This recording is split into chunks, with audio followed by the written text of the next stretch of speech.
நம் போல் வாழ்வில் பல நிறங்கள் நிறைந்திருந்தால் நிகழும் நிச்சயம். வா நம் போல் பிரிந்து விடும் மனங்கள் மகிழும் புது வரங்கள் கிட்டிடும். நெஞ்சம் துடித்திடும் அந்த சத்தத்தில் தாளம். முரசு கொட்டும் அந்த மத்தள சத்தம் தாளம். தலாங்குதோம் தலாங்குதோம் தலாங்குதோம்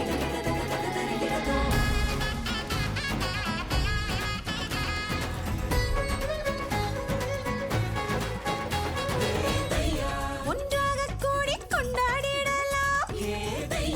அன்றாட வாழ்வில் பண்பாடிடலாம்.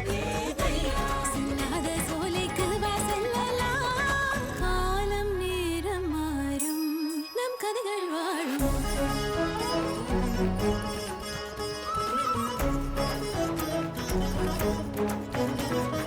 நெஞ்சம் துடித்திடும் அந்த சத்தத்தில் தாளம்.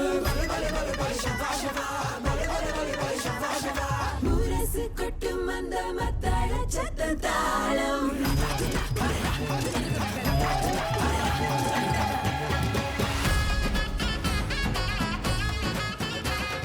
நெஞ்சம் துடித்திடும் அந்த சத்தத்தில் தாளம். முரசு கொட்டும் அந்த மத்தள சத்தம் தாளம். வணக்கம். தாளம் நிகழ்ச்சி நம்மை மகிழ்ச்சியான இந்த நேரத்தில் இணைத்திருக்கிறது. இன்றும் சமூகம் நடத்தும் பல நல்ல முயற்சிகளை எடுத்து தொகுத்து கொண்டு வந்திருக்கிறோம். Community engagement helps organizations build trust, foster innovation, and create long-term relationships that benefit both the community and the organization. சமூக அமைப்புகள் சமூகம் பயன்பெற செய்த நிகழ்ச்சிகளை பார்க்கவிருக்கிறோம். Let's see what we have for you today. வாழும் மொழியாக தாய்மொழி. Diamond Jubilee of Sifas. நடனத்தின் அழகு. இன்றைய முதல் கதை தாய்மொழி கருத்தரங்கை பற்றியது. ஆங்கிலம் பொதுமொழி. சீனம், மலாய், தமிழ் ஆகியவற்றை தாய்மொழியாக கொண்ட மாணவர்கள் அதை எடுத்து படிக்கிறார்கள். இந்த தாய்மொழி கற்றல் கற்பித்தலில் உள்ள சவால்களை ஆராய்கிறது இந்த தாய்மொழி கருத்தரங்கு. The Mother Tongue Languages Symposium is a biennial event co-organized by the Ministry of Education, the Committee to Promote Chinese Language Learning, the Malay Language Learning and Promotion Committee, and the Tamil Language Learning and Promotion Committee. தாய்மொழி கற்றலில் தமிழ் மாணவர்களுக்கு மட்டுமல்ல, மற்ற இன மாணவர்களுக்கும் சவால்கள் இருக்கின்றன. இளம் வயதிலேயே தாய்மொழியின் மீது ஆர்வத்தை ஏற்படுத்தும் வகையில் இப்போது பாலர் பள்ளிகளில் தாய்மொழிகளுக்கான பாட நேரம் அதிகரிக்கப்படவிருக்கிறது. The theme of this year's symposium is our mother tongues as living languages, and the aim is to promote our mother tongue languages by exhibiting good practices and efforts by both schools and the community in the teaching and learning of our respective mother tongue languages. ஆர்வமுள்ள மாணவர்கள் உயர்நிலை பள்ளியில் அதை உயர் தாய்மொழியாக எடுத்து படிக்க அடுத்த ஆண்டிலிருந்து நடவடிக்கை எடுக்கப்படவிருக்கிறது. ஆங்கிலம் நம் வாழ்க்கைக்கு அவசியம். ஆனால் நம் கலாச்சார அடையாளத்தை கட்டிக்காக்க நம் தாய்மொழி அவசியம் என்பதை இந்த கருத்தரங்கு வலியுறுத்தியது. Let us now bring you the highlight of the Mother Tongue Languages Symposium. கல்வி அமைச்சும் தாய்மொழி கற்றல் வளர்ச்சி குழுக்களும் நடத்தி வரும் தாய்மொழி கருத்தரங்கு இவ்வாண்டு நிறைய பெற்றோரையும் பிள்ளைகளையும் திரட்டியிருந்தது. 13வது ஆண்டாக நடைபெறும் இந்த ஒரு நாள் கருத்தரங்கில் பிள்ளைகளை தாய்மொழியில் ஈடுபாடு கொள்ள செய்ய தூண்டும் பல்வேறு கூடாரங்கள் அமைக்கப்பட்டிருந்தன. விளையாட்டு வழி மொழியை கொண்டு சேர்க்கும் முயற்சி எடுக்கப்பட்டிருந்தது. தாய்மொழி கருத்தரங்கில் சிறப்பு விருந்தினராக கலந்து கொண்ட கல்வி அமைச்சர் சான்சுன் சிங் தாய்மொழி வளர்ச்சிக்கு பல்வேறு திட்டங்களை அறிவித்தார். தமிழ்மொழி வாழும் மொழியாக தொடர பாலர் பள்ளியில் இருந்து உயர்நிலை பள்ளி வரை பயிலும் மாணவர்களுக்கு தமிழ் படிக்க நிறைய வாய்ப்புகள் வழங்கப்பட உள்ளன. இது போன்ற கருத்தரங்குகள் தாய்மொழியின் முக்கியத்துவத்தை பற்றி பெற்றோரும் பிள்ளைகளும் அறிந்து கொள்ள உதவுகிறது. தாய்மொழி வாழும் மொழியாக இருக்கிறதுக்கு பள்ளிக்கூடத்தில் மட்டும் பயன்படுத்துவது போதாது, வீட்டிலும் பயன்படுத்த வேண்டும். இப்போ இந்த கருத்தரங்கில் பெற்றோர்கள் வரும்போது பெற்றோர்களுக்கு ஆசிரியரிடமிருந்து கேட்கலாம், என்ன எல்லாம் செய்யணும் வீட்டில் இந்த மொழி சிறுவர்களுக்கு இந்த மொழி ஆர்வம் வளர்த்துவதற்கு.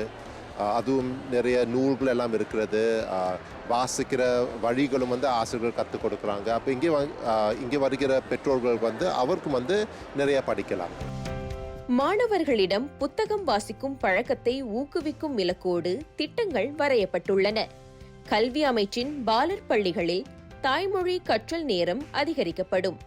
தற்போதைய 1 மணி நேரத்திலிருந்து அது 1.5 மணி நேரமாக அதிகரிக்கப்பட உள்ளது. இளம் வயதிலேயே பிள்ளைகளை வாசிக்க தூண்டும் வகையில் தொடக்கப் பள்ளிகளில் வாசிப்பு திட்டம் தொடங்கப்பட உள்ளது.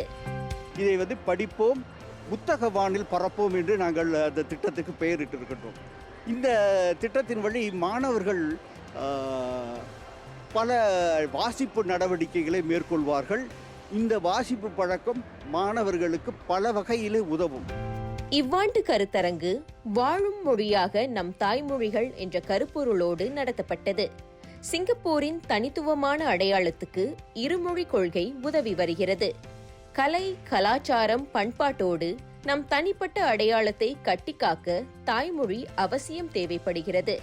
பிள்ளைகள் தவழத் தொடங்கும் போதே பெற்றோர் தமிழை கற்றுக் கொடுத்தால் அவர்கள் பள்ளிக்கு நடந்து போகும்போது சிரமமின்றி தமிழை படிக்கலாம்.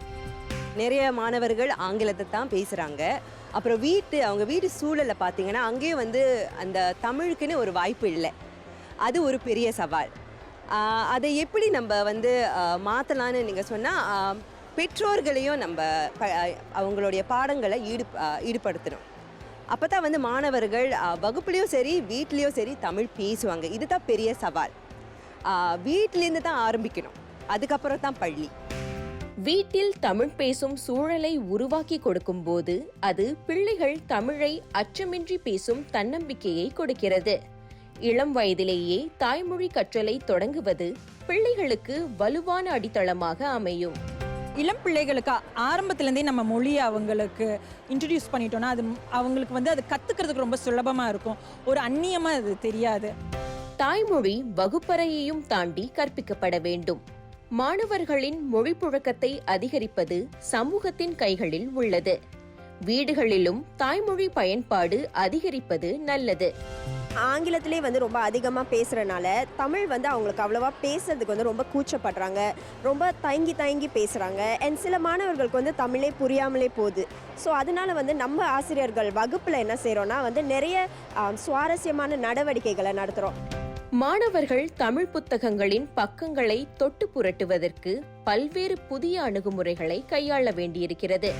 இப்போ மாணவர்கள் வெவ்வேறு கற்றல் பாணியோடு வர்றதுனால அவர்களுக்கு பேசுதல், உரையாடுதல், நண்பர்கள் கூட அவங்க சிந்தனையை பகிர்ந்து கொள்ளுதல், இந்த மாதிரி விஷயங்களில் அவங்களை ஈடுபடுத்தும் போது புது சிந்தனை உருவாகுது. அவங்களோட படித்தல் இன்னும் ஆழப்படுது. சன்டெக் சிட்டி மாநாட்டு கண்காட்சி மையத்தில் ஒரு நாள் முழுவதும் நடைபெற்ற தாய்மொழி கருத்தரங்கும் கண்காட்சியும் நூற்றுக்கணக்கானவர்களை ஈர்த்தது. பெற்றோரும் பிள்ளைகளும் 40க்கும் மேற்பட்ட காட்சிக்கூடங்களுக்கு சென்று தாய்மொழியோடு விளையாடி மகிழ்ந்தனர். பெற்றோரும் பிள்ளைகளும் திரண்டு இணைந்து வந்திருந்த இந்த கருத்தரங்கு எத்தனை சவால்கள் வந்தாலும் தாய்மொழியின் மீதுள்ள பற்று சற்றும் குறையாது என்பதை காட்டியது. தாய்மொழியை கற்றதால் பெற்றவை அதிகம் என்றுதான் அதை கற்று தெளிந்தவர்களும் அதை பற்றி நன்கு தெரிந்தவர்களும் சொல்கிறார்கள். தாய்மொழியின் முக்கியத்துவத்தையும் அதை பயன்படுத்துவதை ஊக்குவிக்கும் வழிகளையும் பார்த்தோம். Our next story is about SIFAS and its journey for the past 75 years. சிங்கப்பூரில் நுண்கலைகளை கற்றுக் கொடுத்து அவற்றை இளைய தலைமுறையினரிடம் ஆர்வத்தை ஏற்படுத்தும் பணியை கடந்த 75 ஆண்டுகளாக செய்து வருகிறது சிங்கப்பூர் இந்திய நுண்கலை கழகம். When the academy was opened in 1959, it aimed to provide tuition in Bharatanatyam and Carnatic music, but expanded its classes to many other Indian classical art forms. நுண்கலைகளை பிரபலப்படுத்திக் கொண்டிருக்கும் அந்த கழகத்திற்கு சென்று வருவோம் இந்த இடைவேளைக்கு பிறகு.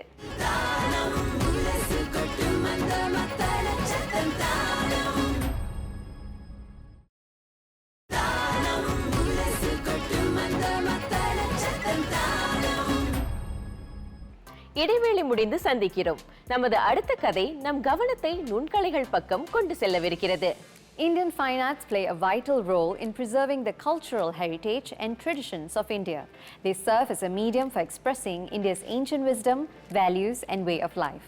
Through storytelling, dance, and music, Indian fine arts foster communal bonds and preserve moral values. They have historically been a medium for conveying life lessons, ethical conduct, and the shared history of society. சில தலைமுறைகளுக்கு முன் கடல் கடந்து வந்த இந்திய சமூகத்தினர் தங்களின் கலை கலாச்சார கூறுகளையும் உடன் கொண்டு வந்தனர்.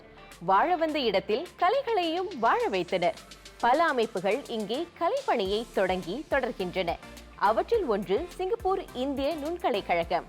The Singapore Indian Fine Arts Society, known as SIFAS, was founded in 1949, dedicated to the preservation and promotion of Indian culture through the arts. SIFAS organizes numerous performances, art exhibitions, talks and conferences. கடந்த 75 ஆண்டுகளாக கலைப்பணியில் தொடர்ந்து ஈடுபட்டு வரும் அந்த அமைப்பு அதன் ஆற்றல்களை பற்றி எடுத்துக் கூறும் வகையில் ஒரு நிகழ்ச்சியை நடத்தியது. Let us now witness the efforts taken by SIFAS in preserving and promoting the fine arts in the last 75 years. Here's the story. At the mention of the Indian fine art scene in Singapore, one of the very first names that would come to mind is the Singapore Indian Fine Arts Society, or SIFAS for short. A pioneer in the teaching and promotion of the various forms of Indian fine arts, the society celebrates its 75th Diamond Jubilee this year. To honor its legacy, as well as celebrate the graduation and talents of its students and tutors, a Grand Academy Day celebration was held at the One World International School campus in Punggol on the 7th of September. இன்றைய நிகழ்ச்சி academy டே என்று சொல்லப்படுகிறது. அதாவது students எல்லாம் graduate ஆகிற தினத்தை கொண்டாடுற தினம். எங்கள் பள்ளியில் 2000 ஸ்டூடெண்ட்ஸ் இருக்காங்க. அதில் கிட்டத்தட்ட 900 பேர் எக்ஸாம் எடுத்துட்டுருக்காங்க. நாங்கள் 6வது வருஷம் ஒரு எக்ஸாம், அது சர்டிஃபிகேஷன் சொல்லுவோம். அப்புறம் 8வது வருஷம் ஒரு எக்ஸாம், அதுக்கு டிப்ளமா கொடுப்போம். இன்றைக்கி அதை கொண்டாடுற தினம். Graced by Minister Indrani Raja, the SIFAS Academy Day featured the presentation of certificates to its graduates. From across the 18 disciplines of fine arts, certificate and diploma courses, it offers upon successful completion of their Level 6 or Level 8 examinations. Attendees were treated to a spectacular feast for their senses through various delightful musical and dance performances, as well as a visual arts exhibition, all curated by the talented master tutors of SIFAS. எனக்கு ஓவியம் வரைகிறது சின்ன வயசுலேருந்து ஆர்வம் உண்டு. ஆனால் படிப்பு பள்ளியில் இருந்ததுனால அதுக்கு நிறைய நேரம் ஒதுக்குனதில்லை. நமக்கு தெரிஞ்சவங்களை நண்பர்களை சந்திக்கணும்னு ஆர்வத்தினால SIFASல சேர்ந்தேன், என்னோட தோழியோட ரெக்கமெண்டேஷனில். அதுக்கப்புறம் வரைகளெல்லாம் ரொம்ப ஆர்வம் அதிகமாகி அதை ஒரு தெளிவாக நல்லா ஆழமாக கற்றுக்கணுன்ற ஆர்வம் வந்துச்சு. Founded in 1949, SIFAS has stayed committed to providing first-class training in various Indian art form disciplines such as Carnatic singing, Bharatanatyam, Kathak, Veena, Hindustani music, Indian percussions and painting, to name a few. Since then, the society has always been continuously upgrading its teaching methods and approaches to suit the changing times and individual needs of its 2,000 over students, while retaining the cultural identity of the Indian art forms. With this many years, even for me also, I have been trying different methods for different kids, because not all kids are same. So I have to apply different methods for different kids. So depending on the nature, depending on the capacity, the talent, we'll deliver the subject and we give the homework accordingly. இங்கே ஸ்டடீஸாக இருந்தாலும் சரி, அவங்களோட other activities இருந்தாலும் there are connected to so many things. And அப்போது கூட இவங்க இது time எடுத்து அதுக்கு ஸ்பெண்ட் பண்ணி அவங்க இந்த கற்றுக்கிற வருது பெரிய விஷயம் தான். ஸோ ஆனால் சொல்லிக் கொடுக்குறச்சு நம்ம we have to keep that in mind, that they are not just doing this. அவங்க there are so many things அது பண்ணிட்டு தான் இதிலும் அவங்களுக்கு டைம் கொண்டு வராங்க. ஸோ அதுக்கு நம்ம we have to appreciate and அவங்களுக்கு அந்த டைம் கொடுக்கணும். நம்ம அந்த காலத்தில் இதிலேயே டெடிகேட் பண்ணுறதுக்கு அவங்களுக்கு டைமும் இல்லை. ஸோ அவங்க they are finding little time and putting their effort and mind means we really have to appreciate it. Learning an art form provides an outlet for relieving stress and relaxing one's senses amid one's busy lifestyle. But that's not all. It also teaches discipline, mindfulness, and self-expression, and widens their perspectives of themselves and the world in general, thus leading them deeper into a learning journey without any end. I I feel like you're able to express yourself in Kathak because for Kathak especially, it is a dance form based on telling stories, either through expressions or actions or gestures. So I feel like being able to express yourself on stage or anywhere while doing the dance form is very liberating. So that's what I like the most about Kathak. 75 years of excellence in teaching and nurturing talented individuals from young to old in 18 different Indian art form disciplines, the journey of SIFAS is certainly a remarkable one. But most of all, it serves as a reinforcement that when a community takes pride and initiative in preserving its culture and identity, it can establish a lasting cultural legacy for itself.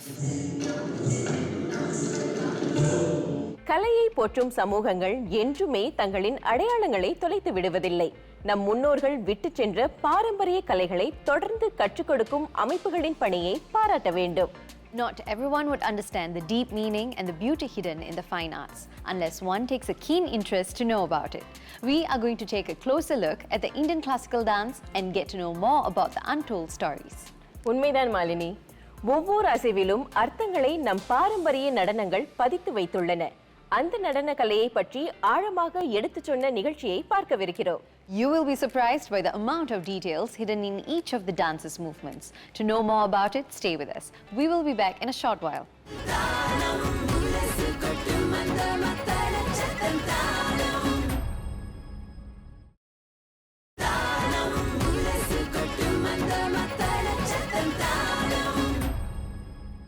முக்கலைகளான கூத்து, இசை, கவிதை யாவும் மனித சமுதாயத்தின் தோற்றத்துடன் நெருக்கமானவை. இதை பற்றிய குறிப்புகள் தமிழ் இலக்கியங்களில் சொல்லப்பட்டுள்ளன. சிலப்பதிகாரத்தில் இயல், இசை, நாடகம் பற்றி நிறைய சொல்லப்பட்டிருக்கிறது.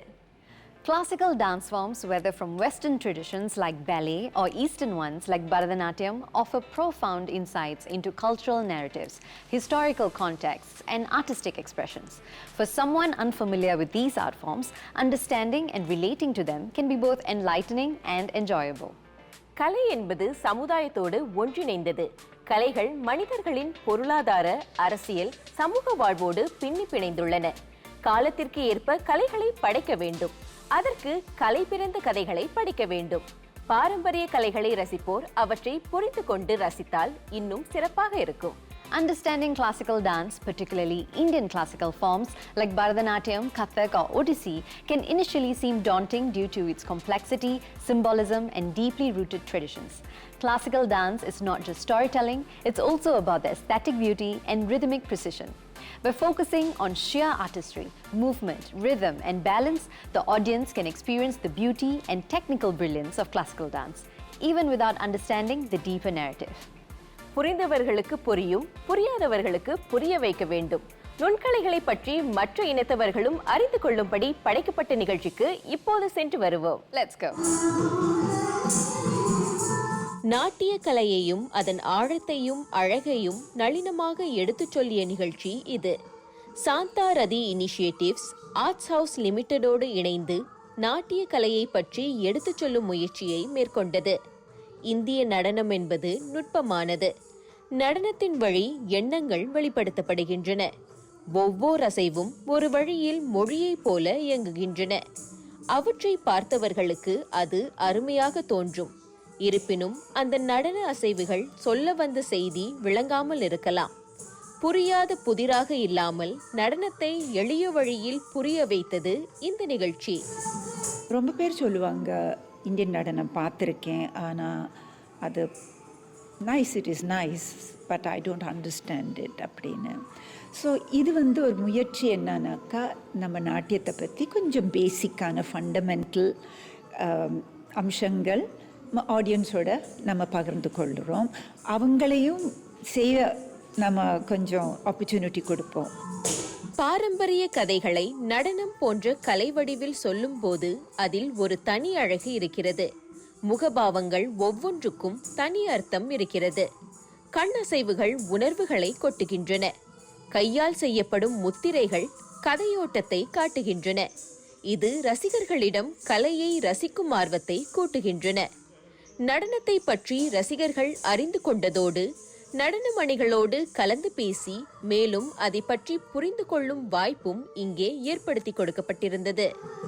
நம்மளுடைய கலாச்சாரத்தில் நிறைய கதைகள், ஆரல் ட்ரெடிஷன், இந்த மாதிரி கதைகளில் நாடகத்துலலாம் வந்திருக்கு. ஸோ இந்த மாதிரி கதைகள் வந்து மக்களுக்கு வந்து ஒரு என்கேஜிங்கான வகையில் புரிய வைக்கிறது. அதுக்கப்புறமா இந்த மாதிரி நம்மளுடைய கலாச்சாரத்தை வந்து இன்னும் நிறைய வருஷம் அதை கன்சிஸ்டண்ட்டாக எல்லாருக்கும் வந்து காமிக்கிறது, அந்த மாதிரி விஷயத்தில் பரதநாட்டியம் ரொம்ப முக்கியம்னு நினைக்கிறேன்.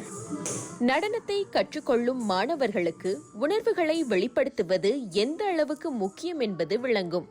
இந்த நிகழ்ச்சியில் ஒவ்வொரு அசைவை பற்றியும் ரசிகர்கள் விளக்கம் பெற்றனர். நம் கலைகள் வாழவும் வளரவும் வேண்டுமென்றால் நம் இனத்தவர்களோடு மட்டுமின்றி மற்ற இனத்தவர்களும் நம் கலைகளை பற்றி சற்று ஆழமாக அறிந்து கொள்வது நல்லது.